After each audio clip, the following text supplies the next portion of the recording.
صبح ربی سے چلتی ٹھنڈی ہوائیں ماحول کو بہت خوشگوار بنا رہی تھیں۔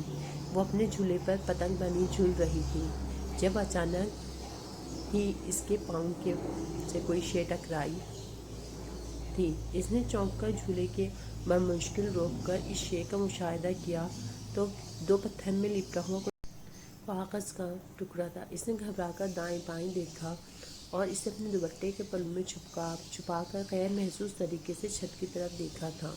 سامنے والے گھر کی بالکنی میں اسد کھڑا اسے ہی دیکھ کر مسکرا رہا تھا۔ یہ لوگ عزیزدار تھے، پرانی جان پہچان تھی، مگر حال ہی میں ادھر شفٹ ہوئے تھے۔ وہ لفظ محبت سے نابالغ ضرور تھی، مگر اماں کے سامنے مستقل مزاجی سے ٹی وی دیکھ کر وہ کئی باتوں کو وقت سے پہلے ہی سمجھنے لگی تھی۔ وہ دھڑکتے ہوئے دل کے ساتھ اندر کمرے میں بھاگ گئی تھی کہ سامنے سے آتے ہوئے علی سے جا کر ٹکرائی۔ اندھی ہو کیا نظر نہیں آتا؟ علی کے ماتھے پر چوٹ لگی تھی اور اس کے پاؤں پر وہ چڑھ گئی تھی۔ ایک تو اس لڑکی کو نہ جانے کب عقل آتی۔ میں کہتی ہوں لڑکی ذات ہے، سنبھل کر چلا کر۔ اسے ندرت سن اپنی بیٹی کو کوئی آداب سکھا۔ دادی جان کے لیکچر پر ٹی وی میں ڈوبی ندرت نے برا منہ بنا کر ماں کی طرف دیکھا ضرور تھا، مگر دوبارہ ٹی وی کی طرف متوجہ ہو چکی تھی۔ علی کرکٹ کھیلنے چلا گیا تھا جبکہ دعا کمرے میں گھس گئی تھی۔ عالیہ بیگم نے تعصب سے بہو کی طرف دیکھا تھا۔ جیسے ہی ٹی وی پر مظلوم بہو کے ڈائیلاگ آنے لگے تو ندرت نے تیزی سے ٹی وی کا والیوم بڑھا دیا تھا۔ جب کسی کی بیٹی بیاہ کر لائی جاتی ہے، اس پر ظلم کیا جاتا ہے، تب یہ کیوں یاد نہیں رہتا کہ گھر میں اپنی بھی کوئی بچی بیاہنے کے قابل ہے؟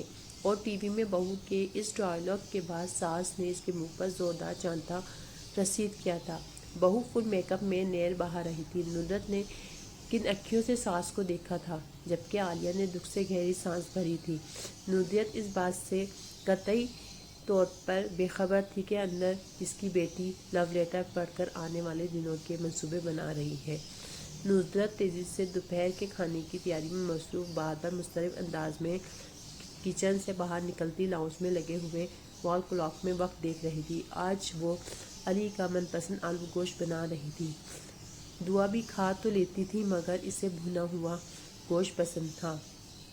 وہ شوربہ پسند نہیں کرتی تھی، اس لیے وہ خوب اچھی طرح سے گوشت کی بھنائی کر رہی تھی، مگر اس کے ذہن میں بیک وقت بہت سی باتیں گردش کر رہی تھیں۔ مگر اسے زیادہ سرعت سے کام نمٹا کر رات کا لوڈ شیڈنگ کی وجہ سے مس ہو جانے والا ڈرامہ نشر مکرر میں دیکھنا تھا۔ اتفاق سے بچیوں کے گھر آنے کا بھی یہی وقت تھا۔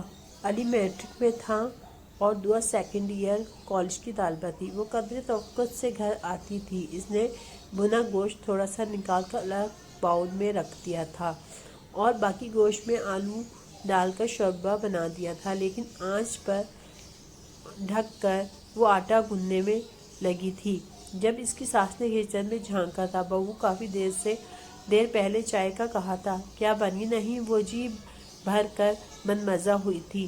جی بنا رہی ہوں، آپ سکون سے بیٹھ جائیں، ندرت نے تیز لہجے میں کہا تھا۔ اس کے لیے تو ایک لمحہ قیمتی تھا۔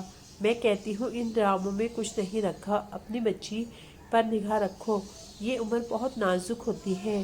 صبح وہ کالج جاتے ہوئے لپسٹک اور آنکھوں میں کاجل لگا کر گئی ہے۔ کیا کنواری لڑکیوں کو یہ لچھن ہوتے ہیں؟ کچھ کرو، ایسا نہ ہو کہ گیا وقت ہاتھ نہ آئے۔ ساس کا اتنا کہنا تھا کہ ندرت کو تو گویا پتنگے لگ گئے تھے۔